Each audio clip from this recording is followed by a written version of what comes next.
vienen y comparten su experiencia y, bueno, sobre todo un acompañamiento en estos momentos en donde la situación de emergencia sanitaria pues nos invita también a cuidar nuestra salud. En el día de hoy tenemos una invitada de la carrera de Nutrición y Dietética, Angélica Velosa.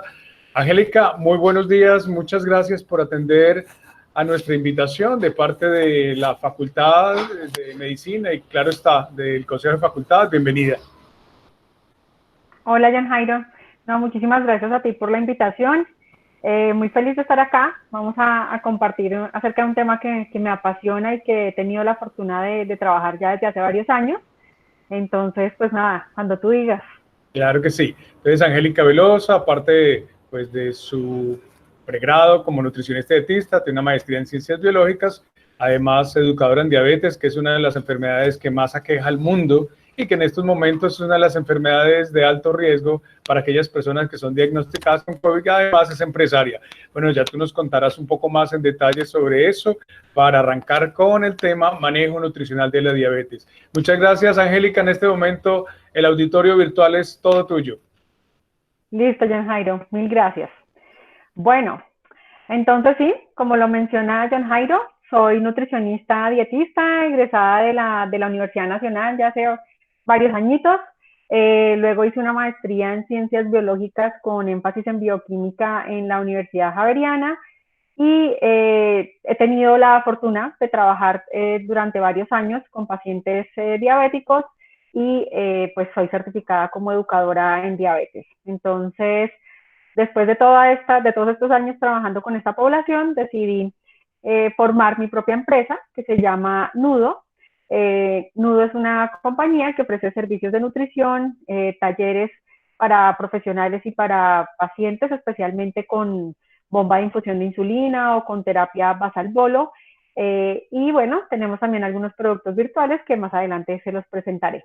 Entonces, ya sin más preámbulo, vamos a arrancar con la presentación. Les pido que por favor me confirmen en el chat si están viendo la presentación en este momento, por favor. La estamos viendo perfectamente. Gracias, Angélica. Muy bien, listo. Entonces vamos a empezar. Bueno, entonces, cuando nosotros hablamos de diabetes, tal como lo mencionó John Jairo, estamos hablando de una epidemia. La diabetes es una enfermedad que se presenta en cifras alarmantes y que ha venido creciendo de manera exponencial. Esta es digamos, una publicación que saca periódicamente la Federación Internacional de Diabetes y ustedes pueden ver que para este momento, bueno, para el 2017 habían más de 400 millones de personas con diabetes y se espera que para el 2045 más de 600 millones de personas en el mundo tengan diabetes. Eso quiere decir que sí o sí estas personas van a llegar a nuestra consulta y debemos estar pues capacitados para tratarlas de la mejor manera. Cuando nosotros hablamos de diabetes no nos referimos a una sola enfermedad, nos referimos a un grupo de enfermedades que comparten una característica común y esa característica es hiperglicemia. ¿Cuáles son esos tipos de diabetes? Se clasifican en 4, según la Asociación Americana y la Asociación Europea. Son la diabetes tipo 1, que también se conoce como una diabetes autoinmune. Normalmente se presenta en personas jóvenes, en niños, adolescentes, sin embargo, no quiere decir que un adulto no la pueda llegar a presentar. La diabetes tipo 1, como les dije, es autoinmune, se caracteriza por la destrucción completa de las células beta del páncreas y esto hace que pues, no se produzca la insulina y este es un paciente que desde el momento de su diagnóstico va a requerir de la aplicación diaria de insulina. La diabetes tipo 2, que tiene dos componentes, tiene un componente de resistencia a la insulina y otro componente de disminución en la secreción de insulina, está más asociada con factores genéticos, pero también con factores ambientales, como pues, tener, digamos que una poca actividad física, sobrepeso, obesidad, bueno, una serie de factores de riesgo que ya vamos a ver. La diabetes gestacional, que se llama gestacional precisamente porque se diagnostica solamente en el embarazo. Es importante hacer una aclaración acá y es que si una mujer está embarazada y se diagnostica con diabetes antes de las 20 semanas de embarazo, no es una diabetes gestacional, es una mujer que ya venía con diabetes, pero se manifestó en el embarazo. sí, definitivamente se diagnostica por primera vez en el embarazo después de la semana 20, sí se considera diabetes gestacional. Y hay otro grupo que se llama otros tipos de diabetes. Aquí es donde tenemos las diabetes menos frecuentes, como aquellas que son secundarias a una pancreatectomía, las que son secundarias al consumo de corticoides, o las famosas diabetes tipo MODY, que son alteraciones ya genéticas específicas. Bueno, esta hiperglicemia que caracteriza a cualquier tipo de diabetes puede tener dos componentes, o tiene dos componentes bien importantes. Uno es la disminución en la secreción de insulina y el otro es el aumento de la resistencia a la insulina. En la diabetes tipo 1, por ejemplo, lo que prima es la disminución en la secreción de insulina, porque tengo un páncreas que no está produciendo insulina, por lo tanto, pues necesito inyectarla y voy a presentar hiperglicemia si no me la inyecto. Pero en la diabetes tipo 2 hay un componente que pesa mucho más que se llama resistencia a la insulina. Entonces, se han involucrado muchos órganos en esta, digamos, en esta aparición de la hiperglicemia. Esto se conoce como el octeto omnioso y son 8 órganos que están asociados o que contribuyen con la presencia de esa hiperglicemia. Sin embargo, los 3 componentes más importantes son los que ustedes ven acá de otro color. El primero es disminución en la secreción de insulina, segundo, el aumento de la liberación de glucosa hepática y tercero, la disminución de la captación de glucosa muscular. Entonces, ¿qué pasa? Con el tema de la secreción de insulina, aquí. Nosotros, antes de presentar hiperglicemia, presentamos unas medidas como adaptativas que buscan protegernos de llegar a la hiperglicemia. Entonces, una persona que ya tenga hoy en día el diagnóstico de diabetes tipo 2 no quiere decir que un día estaba sano y al otro día me desperté siendo diabético. Lo más probable es que esa persona lleve años con una o con un hiperinsulinismo, que era el que estaba evitando que presentara la hiperglicemia. No se sabe exactamente cuál es el origen, pero se asocia mucho con sobrepeso, obesidad, sedentarismo.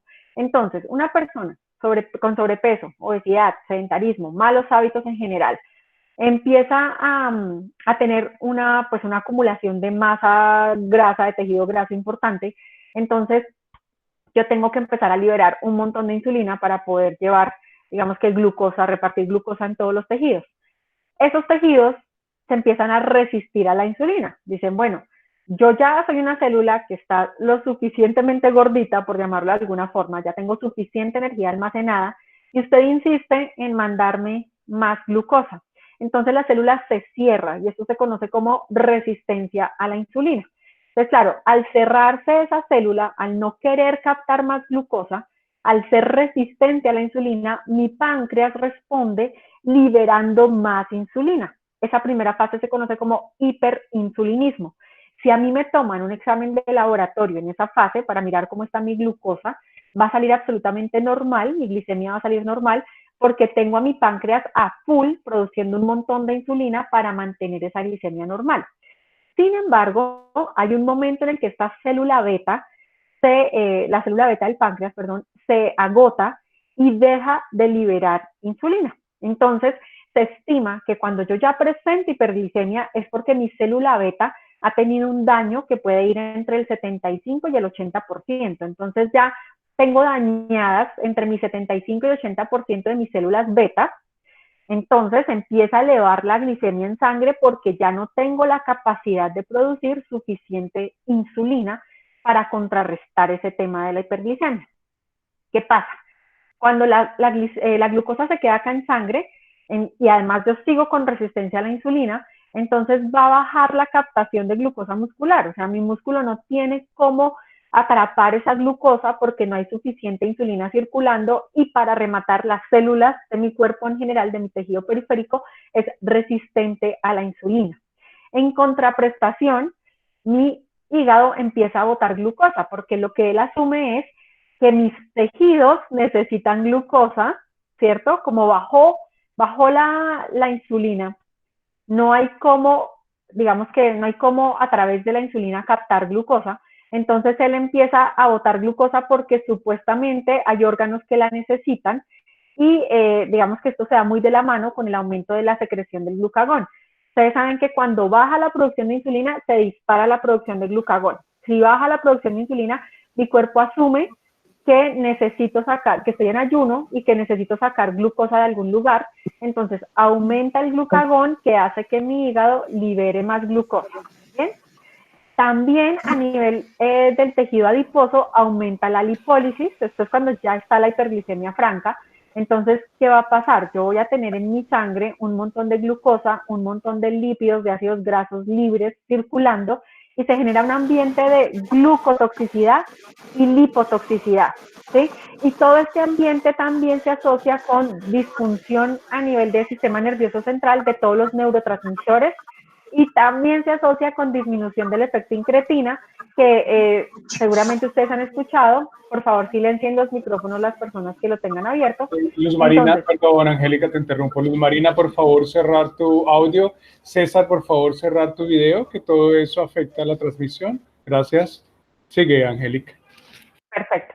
Entonces, tenemos disminución del efecto incretina, que son hormonas que se producen a nivel intestinal, que contribuyen con el control de la glicemia. Entonces, tengo afectada esta producción.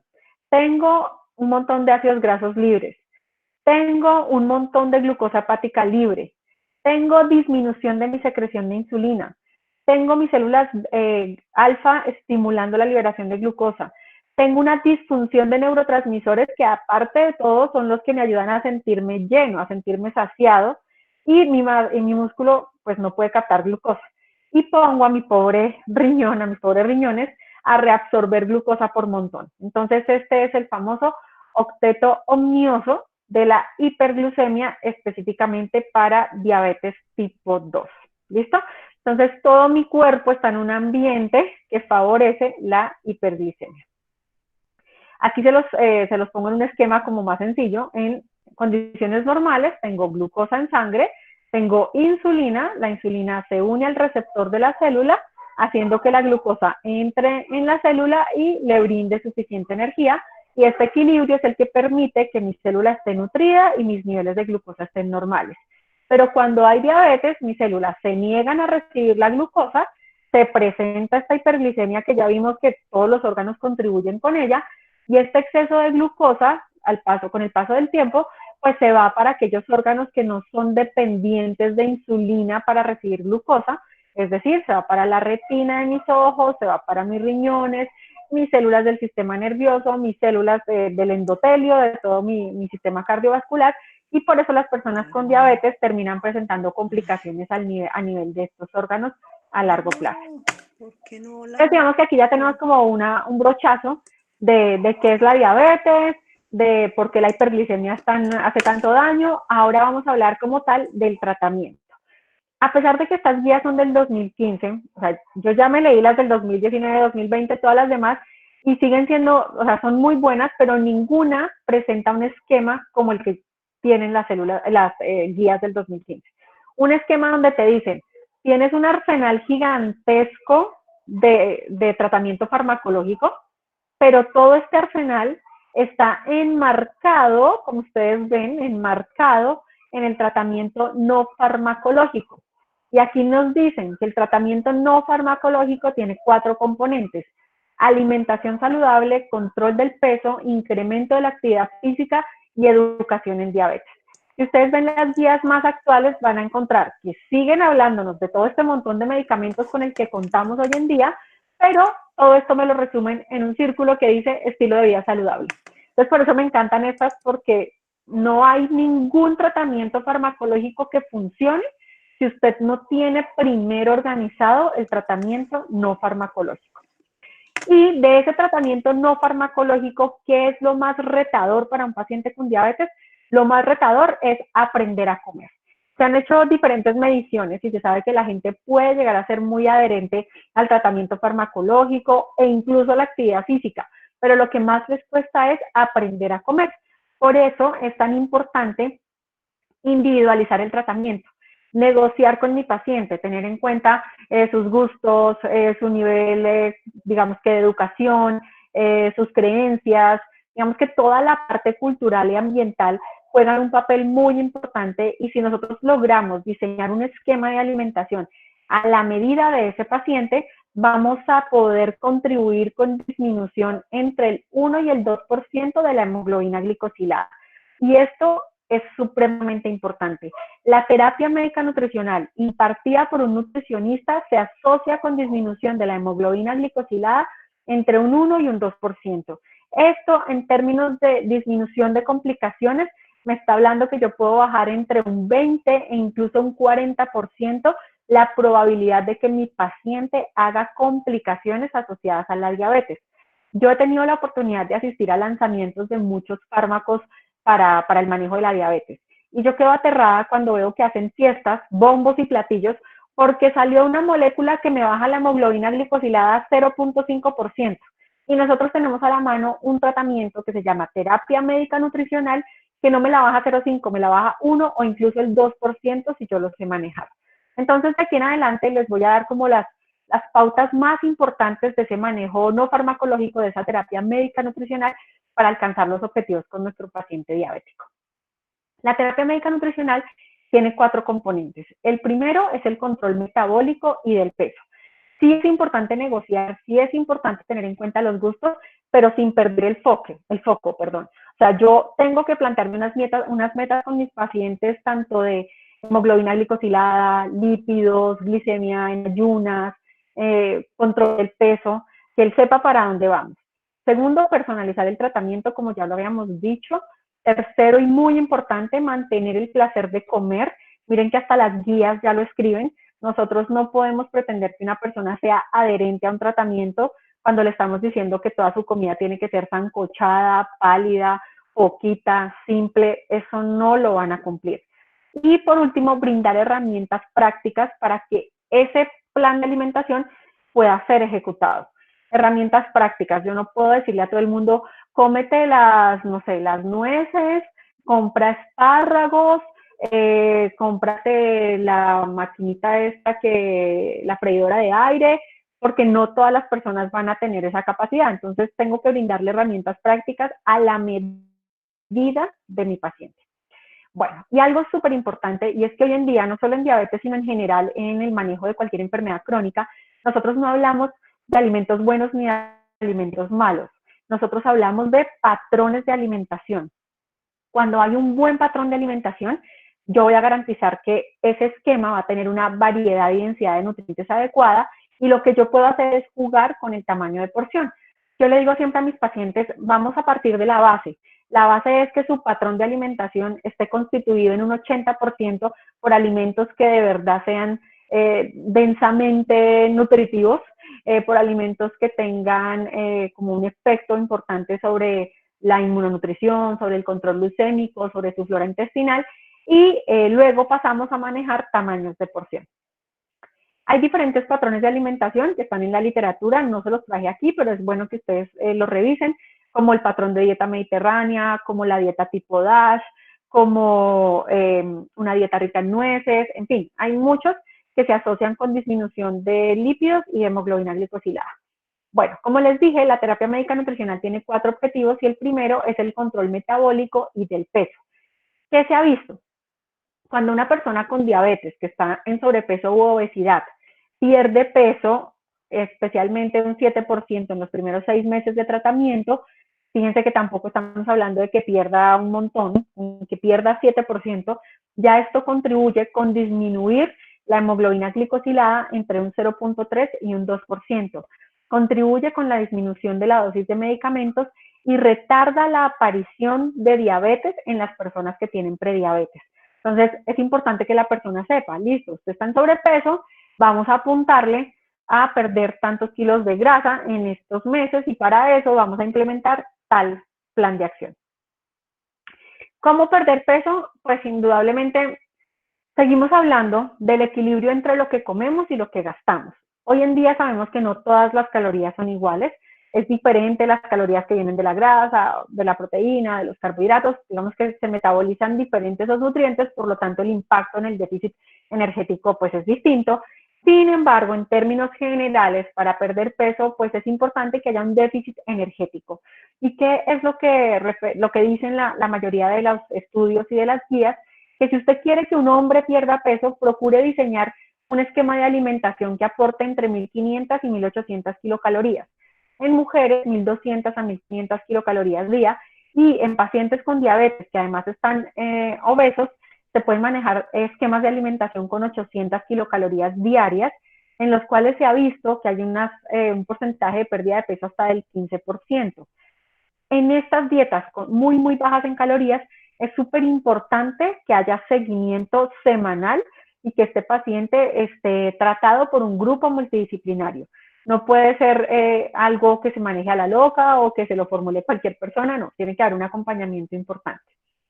Otro punto importante cuando estamos hablando de personalizar el tratamiento nutricional es que no existe una distribución ideal de macronutrientes. Cuando yo estudié nutrición, nos hablaban de una distribución específica, nos decían que el 60% de las calorías eran carbohidratos, el 30% era grasa y el 10% era proteína. Eso está mandado a recoger. Hoy en día todas las guías, aquí está la guía europea, la guía americana, la guía latinoamericana, nos hablan de personalizar esa distribución y nos dan algunas luces, algunas pautas. Con respecto a las proteínas, importantísimo, no se debe restringir en pacientes diabéticos. Se sabe que las personas con diabetes pierden masa muscular 2 veces más rápido que el resto de la población. También que las dietas con un aporte proteico importante se asocian con mejor glicemia postprandial. Entonces no hay que quitarlas.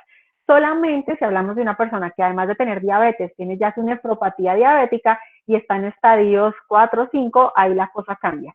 Las grasas, con respecto a las grasas, sabemos que es más importante la calidad de la grasa que la cantidad de la grasa. Y hay patrones de alimentación muy ricos en grasa, como por ejemplo el patrón de la dieta mediterránea, donde el 45% de las calorías totales provienen de la grasa y aún así tienen efectos muy positivos en variables, sobre todo de salud cardiovascular. Con respecto a las grasas, hay algo aquí y es que las guías siguen metiendo en una misma bolsa la grasa trans y la grasa saturada. Yo no estoy muy de acuerdo con eso. Ahora les voy a mostrar un par de estudios que nos muestran por qué no están, digamos que todavía no se puede decir que las dos estén al mismo nivel, pero lo que sí nos dicen todas las guías es que las grasas monoinsaturadas, omega 9, se asocian con mejoría de la sensibilidad a la insulina. Es decir, estamos hablando, como lo dijimos en las primeras diapositivas, de unas células que están resistentes a la insulina, que no quieren captar glucosa. Cuando yo tengo un consumo importante de omega 9 en mi dieta, de ácidos grasos monoinsaturados, esa resistencia a la insulina disminuye y la célula puede captar más fácilmente glucosa. Y con respecto a los carbohidratos, pues se debe personalizar. Se habla de esquemas de alimentación que van de 40 a 60% de las calorías totales en forma de carbohidratos. Y quiero arrancar con este nutriente porque es el nutriente clave cuando hablamos de control glucémico. El 95% de los carbohidratos se van a convertir en glucosa cuando lleguen a la sangre. Son los que ejercen el mayor impacto sobre la glicemia y tanto cantidad como calidad tienen un efecto en el control glucémico. Por lo tanto, cuando usted tenga a su paciente al frente, lo primero que le va a negociar son los carbohidratos. Es lo primero en lo que usted se tiene que enfocar. ¿Qué son los carbohidratos? Entonces recordemos que los carbohidratos no solamente dan calorías, no solamente dan energía. Los carbohidratos son sustancias químicas que tienen muchas propiedades, tanto físicas como fisiológicas. Tienen impacto sobre la glicemia, la insulinemia, los lípidos, la función colónica, la absorción de calcio, y se clasifican de acuerdo a su estructura química. Entonces, de acuerdo a su tamaño, a qué tan grandes son, podemos hablar de monosacáridos o de azúcares, de almidones, de polisacáridos como no digeribles como la fibra, que están aquí resumidos en este cuadro. Entonces, azúcares, monosacáridos y disacáridos, oligosacáridos, los que tienen de 3 a 9 monosacáridos unidos, polisacáridos, los que tienen más de 10, y aquí vemos unos que son digeribles, como los almidones, y unos que no son digeribles, como la fibra de diferentes tipos, y en cada uno de estos grupos tenemos carbohidratos que sí afectan la glicemia y otros que no la afectan de forma, digamos que fuerte. Como les dije, los carbohidratos tienen diferentes funciones. Y esto es muy importante porque a veces la gente tiende a satanizar los carbohidratos o a decir, pues si el carbohidrato es el que me sube la glicemia, simplemente los saco de mi vida, y se les olvida que los carbohidratos no solamente dan energía, no solamente suben la glicemia. Los carbohidratos también tienen efecto importante sobre la absorción de calcio, dejar ácidos grasos libres, que son súper importantes para la salud colónica. También tienen efecto prebiótico y tienen una función inmunomoduladora bien importante. Entonces aquí les dejo este cuadro donde ustedes van a ver, de acuerdo al tipo de carbohidrato, cuáles son sus funciones fisiológicas. Me dan energía, pero también aumentan la saciedad, por ejemplo, como la fibra. Tienen impacto sobre mi glicemia, algunos también se asocian con disminución del colesterol, nuevamente que cuando ustedes ven acá los que dicen NSP, pues básicamente son los diferentes tipos de fibra, los que son fuente de ácidos grasos de cadena corta, los que tienen impacto sobre la microbiota intestinal, que serían los oligosacáridos, los que contribuyen con el volumen del bolo fecal, y los que tienen función inmunomoduladora, que son algunos oligosacáridos. Básicamente, los que afectan la glicemia son glucosa, fructosa, galactosa, sucrosa, lactosa, maltosa, trealosa, altodexinas y almidones. Son los que tienen un impacto sobre la glicemia. Los demás pueden que tengan un impacto leve, pero digamos que su función está en otras áreas. Este es un esquema para que lo tengamos como una analogía entre un collar de perlas y la estructura de un carbohidrato. Cuando nosotros hablamos de un azúcar, nos referimos a moléculas pequeñas, simples, fáciles de absorber. Recuerden que incluso desde que están en contacto con nuestra mucosa oral, ya esos azúcares se empiezan a absorber, llegan a los capilares y van a tener un impacto sobre la glicemia. Por eso en los pacientes diabéticos, cuando presentan hipoglicemia, se les dice que con el simple hecho de poner azúcar, miel, mermelada en su boca, ya pueden salir de la hipoglicemia porque la absorción empieza en la mucosa oral. Almidones, que ya son uniones de varios carbohidratos, pero que nosotros sí podemos digerir, que tenemos las enzimas que nos permiten romper estos enlaces y convertirlos en monosacáridos y ahí sí llegar a la sangre.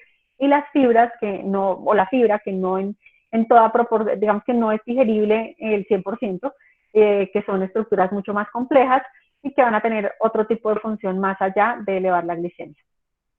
Esa es como la clasificación de los carbohidratos. Ahora hablemos de la cantidad de carbohidratos de la dieta. Entonces, hay dietas que se consideran altas, bajas, moderadas o muy bajas en carbohidratos. Cuando hablamos de dietas muy bajas en carbohidratos, nos referimos a aquellas que aportan menos de 50 gramos de carbohidrato al día. Aquí entraría la famosa dieta cetogénica.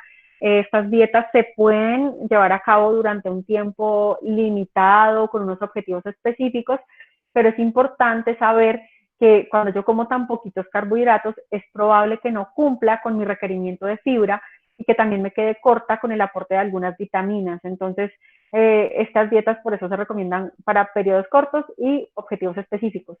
La dieta baja en carbohidratos es aquella que tiene menos de 130 gramos de carbohidratos al día. Esta es la que yo más manejo en paciente que tiene diabetes y aparte de todo está en sobrepeso. Ya dietas moderadas son las que van hasta 45% de sus calorías en forma de carbohidratos y las dietas altas son las que tienen más del 45% de las calorías en forma de carbohidratos. Si ustedes se fijan, hasta hace unos años, a todo el mundo le estábamos dando dietas altas en carbohidratos. Y esto simplemente a manera de ejemplo. Cómo tomar una decisión a la hora de comer algo puede afectar o no ese presupuesto de carbohidratos. Vamos a suponer que yo tengo un paciente con diabetes que está en sobrepeso y que le quiero dar 130 gramos de carbohidrato al día. Si ese paciente decide comerse el combo de hamburguesas, de papa frita, hamburguesa y gaseosa, en una sola sentada se está comiendo 150 gramos de carbohidrato. Estamos hablando de un paciente. Ahora hablemos de cualquier ser humano. Cualquier persona que le dé por comerse todo esto en una sola sentada está consumiendo una cantidad tan alta de carbohidratos que va a ser casi inevitable que haya un pico de hiperglicemia postprandial. Va a ser casi inevitable que haya una elevación de su glicemia postprandial. Diferente a cuando esta persona dice, no, yo voy a comer comidita casera, me voy a comer una taza de ensalada que apenas tiene 5 gramos de carbohidrato, una taza de arroz que tiene 45 gramos de carbohidrato y medio aguacate que tiene 5. Esta persona aquí lleva 55 gramos, se acompaña este plato con una pechuga o con una, no sé, una pierna pernil, un pedazo de pescado, va a quedar satisfecha, va a tener mayor variedad y densidad de nutrientes y no se va a pasar de su presupuesto diario de carbohidratos. Miren otro ejemplo, cuando yo les digo, o cuando nosotros le decimos a nuestros pacientes, llévese una frutica y dice, cómasela como merienda. Ahí se está comiendo apenas 15 gramos de carbohidrato, pero cuando dice, no, mejor me tomo el tinto con un muffin o con una mogollita, ahí estoy duplicando y hasta triplicando el aporte de carbohidratos en un snack. Y la densidad de nutrientes pues realmente va a ser bajísima. ¿Por qué es importante enfocarse en los carbohidratos? Ya dijimos, son los que más afectan la glicemia. Dietas bajas en carbohidratos se asocian con disminución de la glicemia en ayunas y disminución de la hemoglobina glicosilada. En este estudio compararon una dieta donde yo solo bajo calorías, una dieta low carb. Dije, voy a bajar calorías de todo, de proteínas, grasas y carbohidratos, versus una dieta donde lo que bajo son los carbohidratos. Entonces, miren qué pasa con la glicemia en ayunas después de 24 semanas. Esto está en milimoles por litro. Una milimol son 18 miligramos de decilitro. ¿Qué quiere decir eso? Empezaron acá con 9 milimoles, casi 10, con 10 por 18, digamos que empezaron con una glicemia de casi 180, 180 en ayunas, y al cabo de 24 semanas ya estábamos con 6 milimoles por litro, es decir, 6 por 18, menos de 120 miligramos de decilitro en ayunas, que es un control glucémico óptimo. Ahora, ¿qué pasa con la hemoglobina glicosilada? Recordemos que por cada punto que yo bajo de hemoglobina glicosilada, puedo bajar hasta un 20% el riesgo de desarrollar complicaciones asociadas a la diabetes. Y miren, es impresionante. Yo puedo bajar las calorías de la dieta y eso contribuye con bajar la hemoglobina glicosilada, pero no es de una forma significativa. Ahora miren acá, empiezo con casi un 8% de hemoglobina glicosilada y después de 24 semanas esta persona ya está entre 6 y 6.5% de hemoglobina glicosilada. Entonces sí es importante enfocarse en la cantidad y en la calidad de los carbohidratos. ¿Qué carbohidratos deberíamos incluir en la dieta de una persona con diabetes? Frutas, absolutamente todas las frutas. Y quiero ser muy enfática en esto. En diabetes no se prohíbe ninguna fruta, por eso puse uvas, bananos, manzanas, porque también era otra creencia que se tenía, y es que el contenido de azúcar de las frutas afectaba severamente la glicemia. Sí es cierto, cualquier azúcar puede afectar mi glicemia, sin embargo, esto está muy amarrado a la cantidad. Si yo manejo tamaño de porción y grado de maduración, voy a poder comer una porción de fruta sin ningún problema y voy a brindarle a mi cuerpo vitaminas, minerales y antioxidantes. Y quiero que se graben esto, los antioxidantes son muy importantes en diabetes.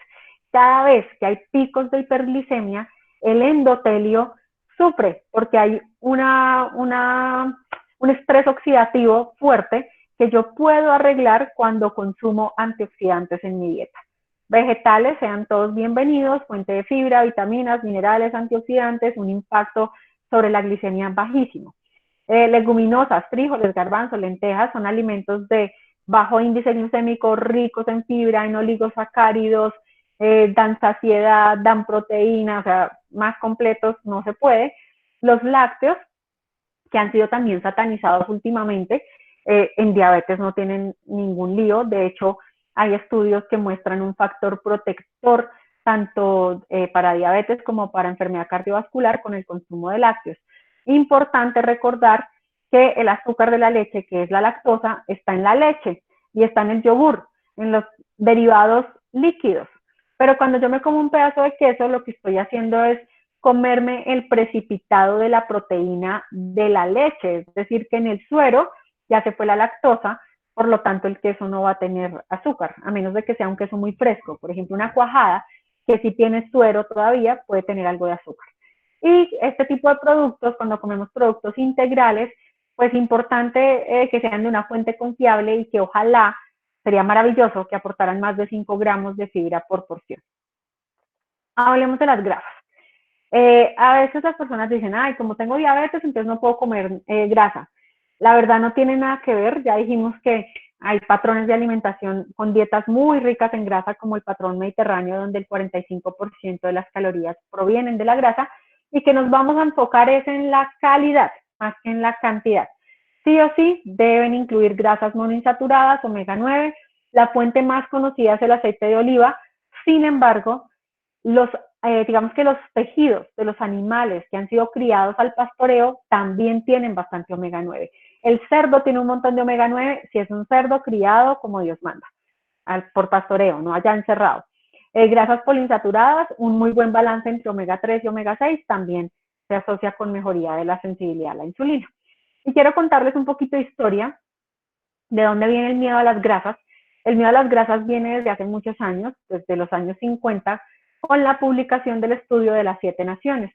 En este estudio nos decían que entre más grasas te comía, miren acá abajo, porcentaje de calorías provenientes de la grasa, más muertes por enfermedad cardiovascular. Entonces, listo, usted come grasa, la grasa llega a la sangre, le tapona las arterias, usted se infarta y se muere. Esa era la hipótesis y así fue como digamos que nos tuvieron durante muchos años y digamos que a raíz de esto, después de los años 50, más o menos en los años 60, se cambiaron las guías de alimentación en los Estados Unidos, nos empezaron a decir, maneje la pirámide que la verdad yo la odio, la pirámide de la alimentación me parece horrible, donde nos decían abajo, coma panes, pastas, maíz, cereales, mejor dicho, meta carbohidratos a la lata, y en la punta chiquitica nos dejaban a la pobre grasa, ¿sí? Entonces, ¿qué pasó? Duramos 20, 30, 40, 50 años escuchando, coma carbohidratos porque la grasa es mala, coma carbohidratos porque la grasa es mala. ¿Y qué pasó?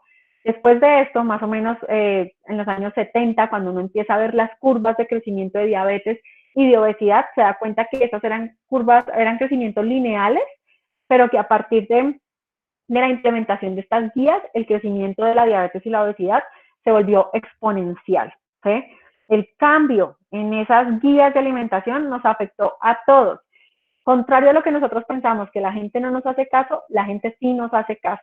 Si uno se la pasa diciendo que las grasas son malas, la gente lo cree y resulta que año tras año, generación tras generación, eso va quedando grabado, la gente ya le da como asco comer algo grasosito y resulta que hoy en día sabemos que es más importante tener una dieta con buena calidad de grasas, pero con menos porcentaje de carbohidratos y con una muy buena selección de esos carbohidratos. Entonces, 1953, el señor Ansel Keys publica el estudio de las 7 naciones, nos convencemos de que la grasa es mala, cambiamos todas las guías y empezamos a comer carbohidratos como locos y a bajarle al consumo de grasa. Años después, el hijo de este señor, que también era médico, dijo, bueno, en honor a mi papá, yo voy a revisar todos los datos que él tenía y voy a hacer un análisis estadístico más completo y lo voy a publicar. Y encontró que su papá no había ido a 7 naciones, su papá había ido a 22 naciones. Pero este señor, Ansel Keys, decidió publicar solamente aquellos resultados que se asociaban a su hipótesis, es decir, un sesgo completo de información. Sacó países donde el consumo de grasa era altísimo y no había enfermedad cardiovascular. Sacó países como España, donde ustedes saben que se consume bastante grasa, países como Francia, donde comen mantequilla a la lata, Holanda, donde están esos quesos súper grasosos, Alemania, donde tenían el consumo de los embutidos artesanales, la salchicha alemana, que no era sino la tripa del animal, llena de los cortes más grasosos, pues ellos no se infartaban tanto como los americanos, como los estadounidenses, donde el consumo de grasas era sobre todo de grasa industrial y los carbohidratos eran carbohidratos altamente procesados. Y de ahí en adelante hay infinidad de publicaciones donde nos dicen, oiga, la grasa no es tan mala como la pintan, de hecho la grasa tiene efectos positivos en la salud cardiovascular, enfóquese en la calidad. El estudio Predimed fue un estudio en el que participaron solo personas que vivían en el Mediterráneo, que tenían una dieta que nosotros decimos hoy en día que es un buen patrón de alimentación, pero como hay tanta variedad entre los diferentes países del Mediterráneo, lo que dijeron fue, vamos a hacer 2 grupos. Al primer grupo, al grupo control, le dijeron, usted coma lo que siempre ha comido. Y al segundo grupo le dijeron, usted coma lo que siempre ha comido, pero a eso súmele 1 onza de aceite de oliva y una manotada de nueces. ¿Y qué pasó? Después de los años, aquí ustedes se van dando cuenta cómo se fue abriendo el riesgo cardiovascular.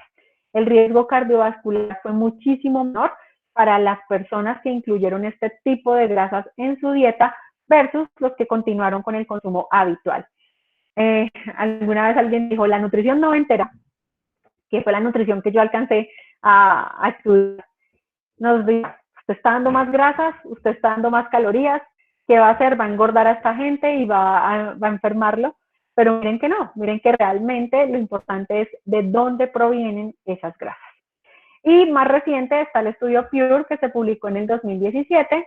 En el estudio Pure participaron más de 130,000 personas, 10 años de estudio, 18 países. Colombia orgullosamente participó con una muestra que se tomó en Santander. ¿Y qué pasó acá? Dijeron, consumo de grasa versus enfermedad cardiovascular versus mortalidad. Miren ustedes, dietas ricas en grasa, ¿qué pasa con la enfermedad cardiovascular? Baja el riesgo. ¿Qué pasa con la mortalidad? Baja el riesgo. Y entonces dijeron, bueno, analicemos las grasas por separadas, porque las grasas saturadas, esos son terribles.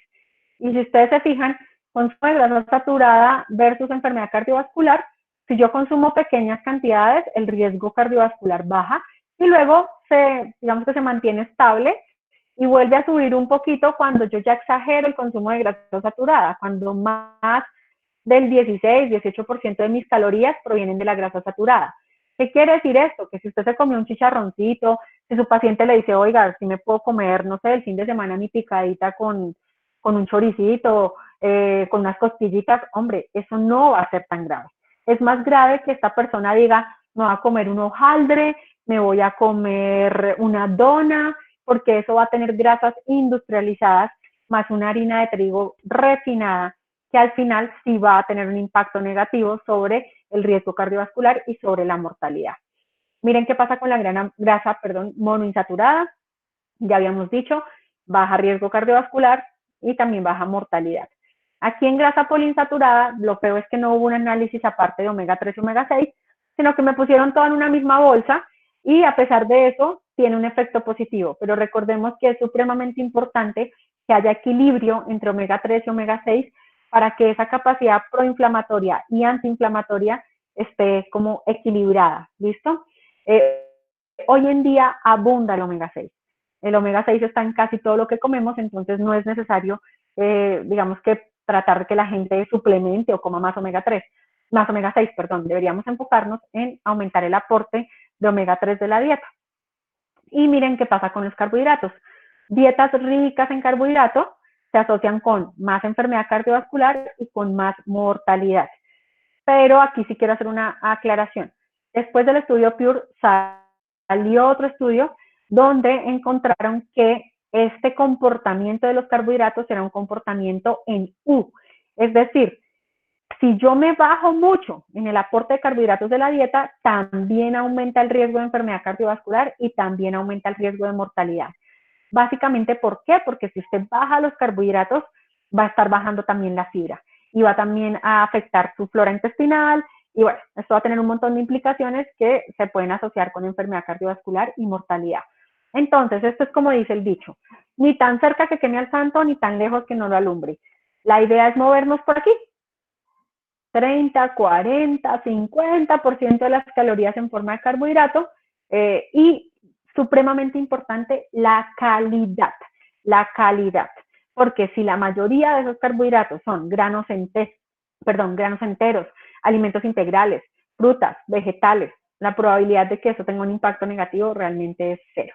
Pero si mis carbohidratos vienen de puros productos de panadería, de productos ultraprocesados, de un montón de alimentos refinados, ahí sí va a haber un problema porque se va a aumentar la velocidad de absorción de esa glucosa y voy a tener un impacto negativo en salud cardiovascular y en mortalidad.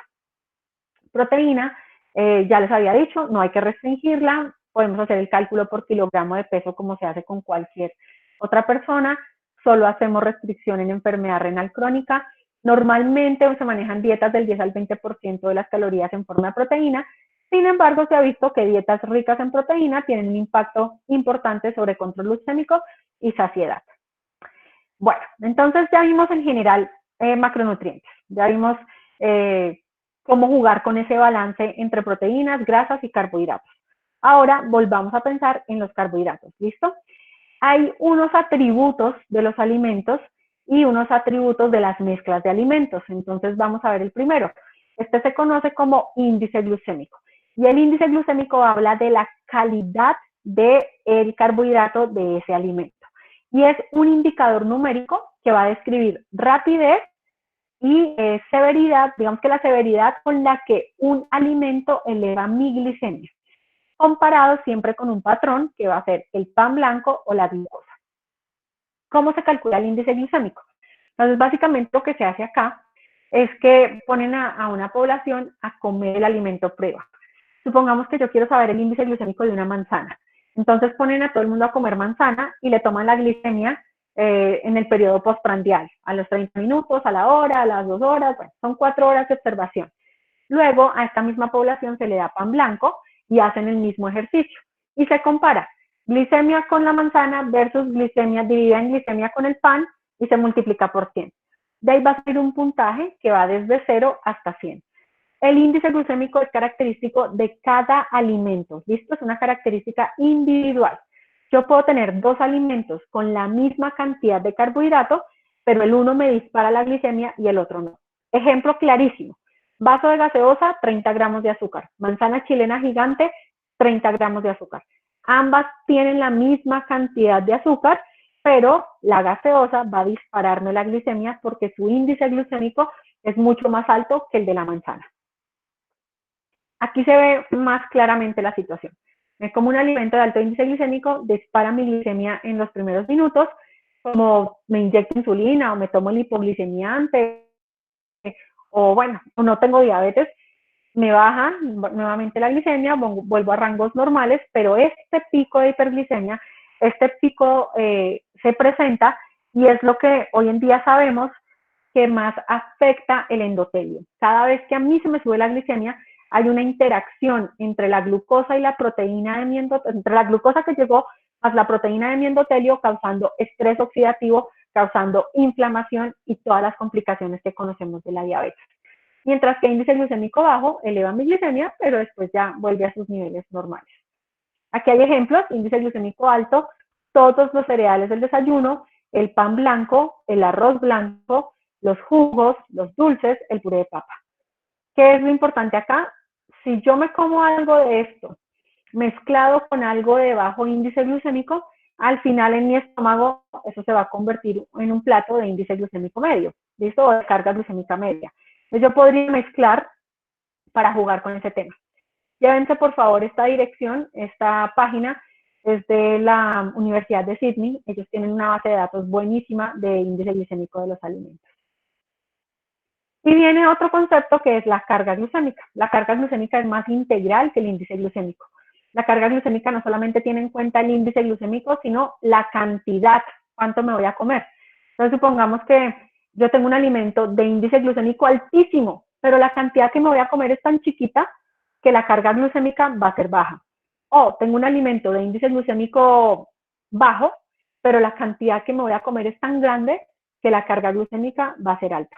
¿Cómo se calcula? Multiplico gramos de carbohidrato por índice glucémico y lo divido en 100.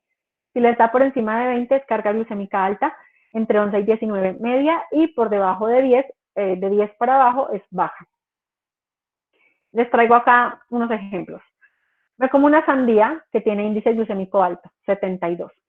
Me voy a comer una taza pesa 120 gramos y tiene apenas 6 gramos de carbohidratos. Si yo multiplico el índice glucémico, 72, por 6 y lo divido en 100, me va a dar una carga glucémica de 4. Es decir, un alimento de alto índice glucémico, pero en una porción pequeña, me va a dar una carga glucémica baja. ¿Listo? Y lo contrario, yo puedo tener un alimento de índice glucémico bajo, por ejemplo, una bola de helado rico en grasa, tiene índice glucémico de 37, me comí una bola que pesa 50 gramos, pero en esa bola había 9 gramos de carbohidrato, entonces 37 por 9 dividido en 100 me da la misma carga glucémica, 4. ¿Bien? Así es como se calcula la carga glucémica. Hagamos un ejemplo con fruta y jugo. Si yo me tomo un jugo de naranja, donde exprimo 3 naranjas, eso va a tener 45 gramos de carbohidrato. Lo multiplico por el índice glucémico, que es 53, y lo divido en 100, me va a decir cuál es la carga glucémica, que me da por encima de 20, es decir, carga glucémica alta. Pero si me como una naranja que tiene 15 gramos de carbohidrato, índice glucémico 40, 15 por 40 dividido en 100, me va a dar una carga glucémica baja. ¿Listo? Entonces esto es para que la gente no se relaje, porque a veces yo tengo pacientes que dicen, me compré el pan Megafit, 50.000 semillas, carísimo, es un pan bueno, muy, muy bueno, pero me comí el bloque entero, pues la carga glucémica va a ser alta y te va a dar hiperglicemia. ¿Listo? Entonces, aquí ya vimos dos conceptos muy importantes: índice glucémico y carga glucémica. Ahora vamos a ver un tercer concepto que se llama respuesta glucémica. La respuesta glucémica es qué tanto se me sube a mí la glicemia después de comer. Entonces, en este ejemplo, este paciente empezó con una glicemia normal o con una glicemia controlada para tener diabetes. Él empezó a comer con una glucometría en 124. ¿Quién sabe qué se comió? Y miren cómo se disparó. Entonces la glicemia llegó a subir a 240, 330, ya después vuelve y baja, pero no llega a la normalidad. Esta es una respuesta glucémica no, pues que no está bien, porque por encima de 180, recuerden, por encima de 180 yo siempre voy a tener interacción entre mi glucosa y la proteína del endotelio y empiezo a generar estrés oxidativo, inflamación y glicosilación. Y esa subida de glicemia, ese pico de glicemia postprandial, hoy en día lo conocemos como variabilidad glucémica y se sabe que es lo que más afecta las complicaciones de la diabetes, especialmente las macrovasculares. La glicemia postprandial, la de después de las comidas, se asocia más con mortalidad que la glicemia en ayunas. Y por eso es tan importante evitar al máximo la variabilidad glucémica. Entonces, cuando yo combino un esquema de alimentación donde controlo índice glicémico, carga glucémica y evalúo la respuesta glucémica de mi paciente, voy a tener efectos positivos sobre resistencia a la insulina, índice de masa corporal, circunferencia de la cintura, hipertensión y diabetes. Entonces, una persona que tenga diabetes se va a ver beneficiada porque puede bajar peso, controlar su glicemia y disminuir su riesgo cardiovascular cuando manejamos estos tres conceptos. Dietas con baja carga glucémica, bajo índice glucémico y buena respuesta glucémica, más una cantidad importante de fibra, se asocian con disminución de la aparición de diabetes, disminución del riesgo cardiovascular, disminución de cáncer. Entonces ya vimos que son varios factores los que afectan la respuesta glucémica. Si yo me como un azúcar, se va a absorber mucho más rápido porque su estructura es más pequeña, más simple. Si me como un almidón natural, su estructura es más grande, necesito un proceso de digestión para convertir ese almidón en glucosa. Si ese almidón viene en su empaque original, papa, yuca, plátano, arroz, va a tener esta estructura. Si es un almidón procesado, si es una harina, galletas, pasteles, ponqués, dulces, bueno, no los dulces, postres que tengan harina y azúcar, estos enlaces ya vienen rotos y se van a absorber más rápido. Y si yo ese almidón lo combino con fibra, proteína y grasa, estos nutrientes enlentecen el vaciamiento gástrico y eso puede ayudar a que la respuesta glucémica sea menor. Conclusión acá, entre azúcares y almidones, pues le voy a recomendar a mi paciente con diabetes almidones. Entre almidones naturales y almidones procesados o industrializados, los naturales, como me los da la tierrita. Y entre comerme el carbohidrato solo y combinarlo con ensalada, proteína y grasa, mejor combinadito, porque estos nutrientes tienen una velocidad de digestión y absorción más lenta.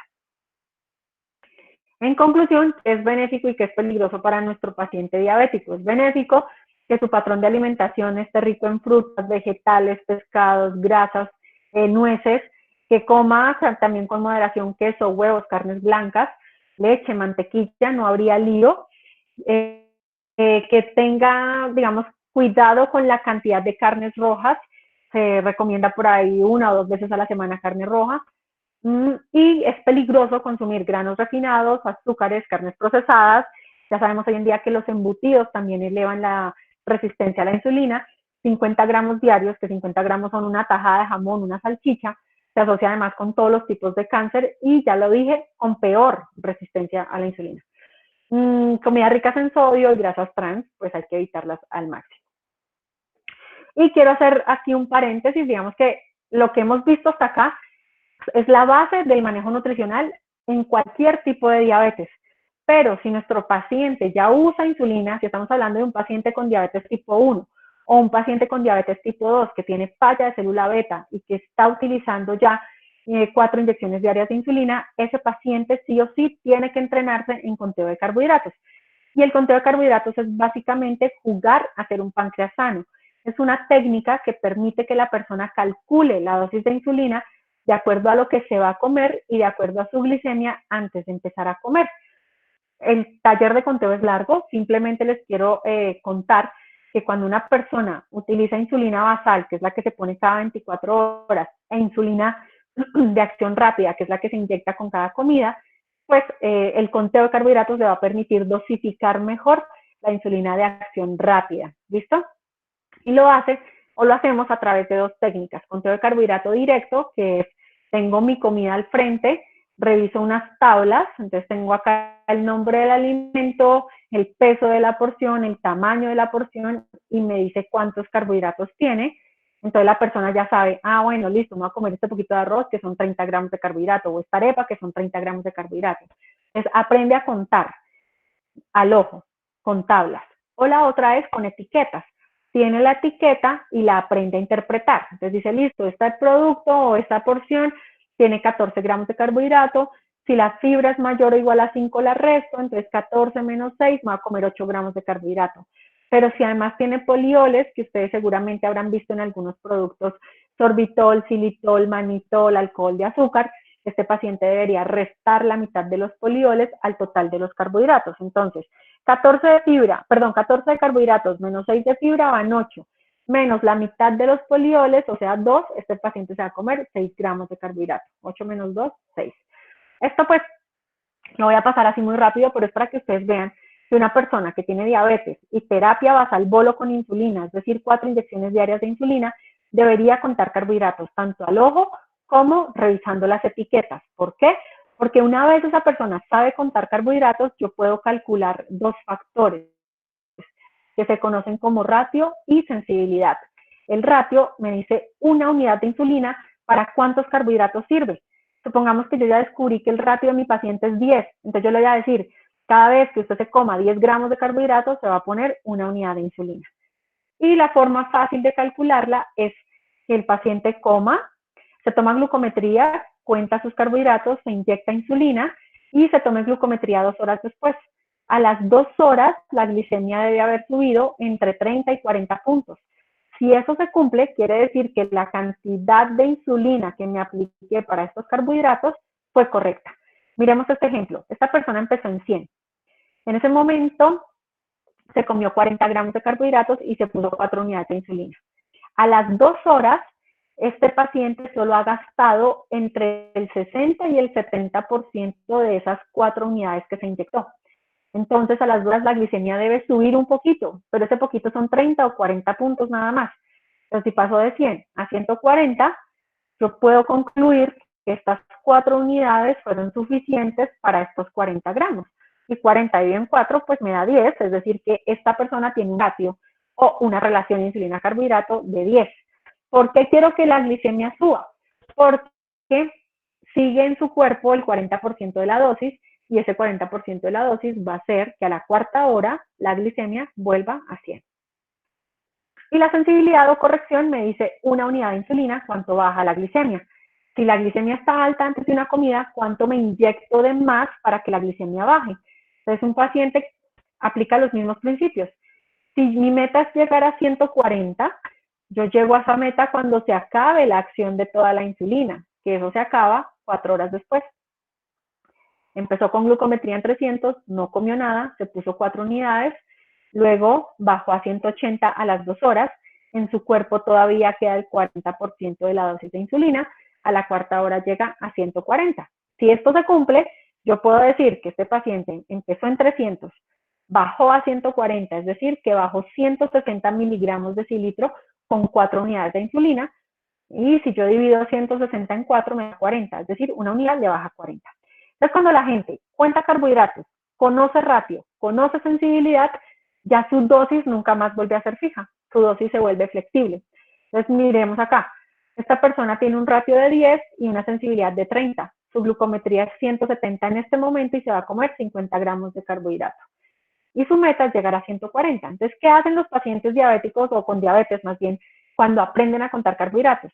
Ellos dicen, listo, mi gluco es 170, pero yo quiero llegar a 140, o sea, estoy 30 por encima.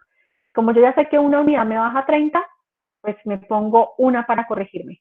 Y me voy a comer 50 gramos de carbohidrato. Y yo sé que mi ratio es 10. 50 dividido en 10, 5 para la comida, más una de corrección, me pongo 6. ¿Listo? Entonces cierro ahí ese paréntesis, porque La selección de alimentos sí se hace con todo lo que les mostré aquí para atrás. Alimentos donde yo juegue con las proporciones de proteína, grasa, carbohidratos, que sean de buena fuente, etc., etc. Pero cuando ya tengo terapia basal bolo, cuando ya me inyecto 4 veces al día, tengo que enseñarle a contar. ¿Listo? Para terminar entonces, pues les traje aquí como una idea muy general de cómo se le pueden dar pautas a una persona con diabetes para mejorar sus hábitos de alimentación y estilo de vida. Lo primero es, si usted tiene diabetes, definitivamente no debería consumir bebidas azucaradas ni productos de panadería, porque son de alto índice glucémico, son los que se absorben más rápido, le disparan la glicemia. Segundo, aplique la fórmula 3-2, y es que coma diariamente 3 frutas y 2 verduras. Esto aumenta el aporte de antioxidantes, el aporte de fibra. Coma 3 comidas principales y máximo 2 refrigerios. No es necesario estar picando todo el día cuando se tiene diabetes. Importantísimo el ejercicio. Cuando hacemos ejercicio captamos glucosa más fácil. Idealmente 3 sesiones de aeróbico y 2 de ejercicios de fuerza, por lo menos 2. Y supremamente importante, entrene su mente. Sí se puede cambiar, sí se puede comer bien, sí se puede comer rico teniendo diabetes. Que es lo importante, que usted lo crea posible y que aproveche todas las herramientas para poder hacer de su plato lo mejor.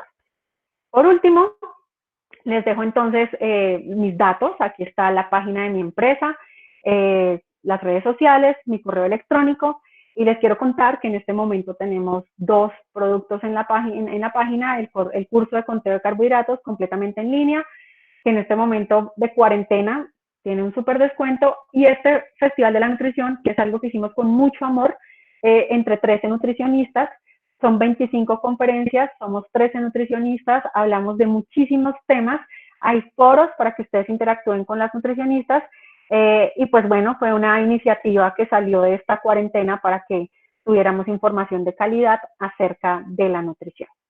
Eso es todo, muchísimas gracias. Voy a dejar de compartir pantalla y pasamos a preguntas. Te estábamos viendo, no creas, ahí estabas al ladito de tu presentación. Pues mira, quedamos con ganas de más, definitivamente. Este es un tema que se te nota la pasión, se te nota pues toda la investigación que has hecho y la responsabilidad con esta enfermedad y con las personas que viven con diabetes. Y pues, y las personas que en su momento no tenemos un diagnóstico de eso, pues también vemos un panorama muy, muy importante e interesante alrededor del cuidado de la salud. Entonces, necesariamente tenemos que hacer, son las alertas para que nosotros podamos tener una muy buena calidad de vida y tener pues una vejez pues totalmente activa e increíble. Bueno, por aquí ya nos están dando muchas felicitaciones, Angélica, y pues bueno, qué felicidad, ¿no? Gracias. Y hay una pregunta que nos la hace Diana Carolina Araque. Para el conteo de carbohidratos, ¿recomiendas que el paciente use medidas caseras con tazas o es mejor enseñarle a pesar los alimentos usando gramos exactos? Mira, eso es muy personal, ¿sí? Yo evalúo a los pacientes en la consulta y ahí tomo la decisión. Y por eso les doy siempre las 2 alternativas. Yo tengo mis tazas medidoras y todo está estandarizado en tazas. Entonces ellos ya saben que una taza de arroz son tantos carbohidratos, de frijoles son tantos carbohidratos, y para muchas personas es más fácil eso. Pero para otras, de pronto cuando yo tenía en mi consulta ingenieros o personas que son como más mentales, más cuadriculadas, más lógicas, ellos me dicen, no, yo tengo mi gramera, usted dígame cuánto pesa y yo lo hago todos los días hasta que ya se vuelve una cosa mecánica y ya empiezan a calcular solo con ver, ya saben cuántos carbohidratos se van a comer. Entonces yo sí te diría que eso es muy personal, tienes que mirar de acuerdo a las características de tu paciente con qué le va a ir mejor. Angélica García nos dice, el tipo de queso, yogur para diabéticos, ¿cuáles recomiendas? Y mejor la mantequilla. Bueno, entonces, queso, todos los quesos, ¿sí? Realmente no hay ningún lío porque lo que dije ahí, cuando ustedes están comiendo el queso, están comiéndose el precipitado de la proteína, de la leche. En el suero se fue la lactosa, ahí ya no hay problema. De hecho, entre más grasoso, más maduro sea ese queso, menos lactosa va a tener, más fermentos lácticos va a tener, y eso sí es una maravilla para nuestra microbiota intestinal. ¿Qué hay que hacer ahí? Pues manejar tamaños de porción, que no se me emocione y se me coma el bloque entero de un queso holandés, pero sí lo pueden comer. La leche, que les recomiendo, jamás, por lo menos acá en Colombia, jamás le digan a un paciente diabético que tome leche deslactosada, porque aquí en Colombia deslactosado quiere decir hidrolizado. Entonces recordemos que la lactosa son 2 azúcares y cuando la hidrolizan, pues me los dejan libres y al estar libres se absorben mucho más rápido. Entonces, leche entera común y corriente, si usted todavía tiene algo de prevención con la grasa, entonces una semidescremada, pero no deslactosada a menos de que su paciente sea intolerante a la lactosa. Yogur, ¿qué pasa? Un vaso de leche tiene 10 gramos de lactosa, naturalmente tiene 10 gramos de lactosa. Así que si usted ve un yogur que dice 10 gramos de azúcar, pues no se asuste, son los 10 gramos que naturalmente vienen dentro de ese alimento. Pero si usted ve un yogur que dice 25 gramos de azúcar, 30 gramos de azúcar, pues ese no se lo tome. Entonces, cuando yo les digo a mis pacientes, o cuando ellos me dicen que van a comprar yogur, yo les digo, revise la etiqueta y si tiene entre 10 y 12, de pronto 15 gramos de azúcar en un vaso, hasta ahí nos quedamos. Si tienen más de eso, no lo compren. Excelente. Angie Vanessa Poveda nos pregunta, ¿qué piensas del aporte de la fructosa como fuente de carbohidratos con respecto a la salud cardiovascular? Ay, mira, yo siento que nosotros somos demasiado extremistas, ¿sí? Y la fructosa no es ni buena ni mala, todo depende de la cantidad, ¿sí? Entonces, en este mismo convenio que les presenté, donde se habla de índice glucémico, carga glucémica y respuesta glucémica, hay un capítulo específico de fructosa. ¿Y qué se ha visto? Cuando yo me como pequeñas cargas de fructosa, 10, 15 gramos de fructosa por tiempo de comida, eso ayuda a disminuir la respuesta glucémica entre un 15 y un 30%. Y eso, es decir, es maravilloso porque tiene un índice glucémico bajo, además me ayuda a activar las glucoquinasas a nivel hepático y eso es lo que hace que la glicemia postprandial sea mejor. ¿Cuál es el problema? Cuando como demasiada. ¿Y cuánto es demasiado? Más de 100 gramos diarios de fructosa o más del 10% del aporte calórico total de la dieta en forma de fructosa. ¿Cuál es el problema? En los años 70 nosotros comíamos al año más o menos, creo que eran como 1 kilo, y eso era, no, ni siquiera era 1 kilo, eran como 700 gramos año de fructosa. Hoy en día comemos 30 kilos año de fructosa. Ese es el problema, el exceso. Pero si yo lo hago con moderación, de hecho puedo tener efectos positivos. Muy bien, otra pregunta que nos hace Alba Lucía, sobre qué piensas de los edulcorantes no calóricos. Bueno, los edulcorantes no calóricos ya hoy en día se asocian con una situación, con 2 situaciones.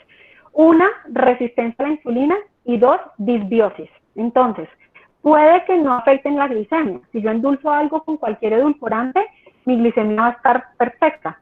El problema es que si yo endulzo más de 2 bebidas diarias con edulcorante, sí se ha visto que se aumenta la resistencia a la insulina al cabo de 5 años. Entonces, pues empeoro. Si no tenía diabetes y tomo edulcorante, pues aumento el riesgo de resistencia a la insulina y diabetes tipo 2. Y si ya la tengo, pues me empeora mi control. Y lo que sí me parece gravísimo es el tema de la disbiosis. Entonces, la microbiota intestinal sí se daña con el consumo de edulcorantes. Entonces, ¿yo qué hago? Pues, como yo no soy de la filosofía de prohibir, lo que yo procuro es jugar con las cantidades y con las excepciones. En el día a día no los consuma. Pero hay gente que me dice, es que yo no puedo con, no sé, el tinto sin azúcar. Entonces, listo, una sola bebida al día va a tener su edulcorante. Reemplace el azúcar por edulcorante y cada vez baje la dosis hasta que usted llegue a un punto en el que se acostumbre a sentir el sabor real. ¿Sí? Negociar, eso es lo que yo hago con ellos. Bueno, hay muchas conclusiones y recomendaciones. El tiempo, lastimosamente, pues es corto. Entonces, las personas que tienen preguntas, por favor, contacten a Angélica Velosa en sus redes sociales. Considero pues que sería una muy buena opción. Y pues allí van a encontrar pues toda la información que nos refirió Angélica ahora cerrando su conferencia frente a algunos cursos y otras actividades propias de su compañía. Angélica, mil gracias a todos los participantes también. Gracias por seguirnos en el programa Salud Unal Contigo. Recuerden nuestro hashtag numeral Salud Unal Contigo. También nos pueden encontrar con todas estas conferencias grabadas en diferido en el canal YouTube de la Facultad de Medicina de la Universidad Nacional de Colombia. Angélica, como le digo a todos nuestros egresados, esta es tu casa, no la olvides, aquí te queremos y mil gracias porque definitivamente vemos cómo la universidad pues deja a estos hijos y se crecen y con una gran sabiduría para compartir y cambiar el mundo. Muchas gracias a todos, hasta una nueva oportunidad. Angélica, mil gracias. Chao a todos y muchas gracias, que estén bien.